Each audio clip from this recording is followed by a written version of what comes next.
তো যারা সরকারিতে আবেদন করেছেন আমি সবাইকে বলতে চাই, শুধু সরকারি চাকরিতে আবেদন করলেই হবে না, কিন্তু চাকরির পরীক্ষা পাশ করার জন্য অবশ্যই আপনাকে পড়াশোনা করতে হবে। তো আমার পাশে দেখতে পাচ্ছেন, দেখেন কতগুলো বই আছে।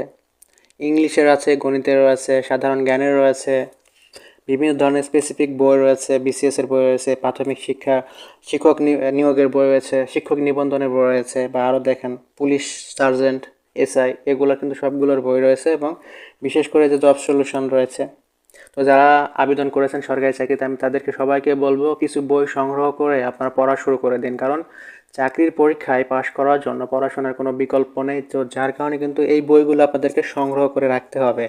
শুধুমাত্র আপনি একটা বই পড়বেন, আপনি কিন্তু কমন পাবেন না। তো যার কারণে আপনাকে অনেকগুলো বই সংগ্রহ করতে হবে, এবং বিভিন্ন বিষয়ে স্পেসিফিক কিছু বই রয়েছে, সেই বই সংগ্রহ করে কিন্তু আপনাদের একটা নিয়ম মাফিক আপনাদেরকে টাইম অনুসারে পড়াশোনা করতে হবে। আপনি শুধুমাত্র সরকারি চাকরিতে আবেদন করলেন, পরীক্ষা দেওয়ার জন্য পরীক্ষা কেন্দ্রে গেলেন, আপনি কিন্তু পরীক্ষায় পারবেন না। তাহলে আপনার শুধু শুধু টাকাগুলো নষ্ট হবে। তো আমি সবার উদ্দেশ্যে বলতে চাই, যারা সরকারি চাকরি পেতে আগ্রহী বা ইচ্ছা আছে, সেক্ষেত্রে আপনাদেরকে অবশ্যই চাকরিতে আবেদন করতে হবে এবং আপনাদেরকে বই কিনে পড়াশোনা করতে হবে।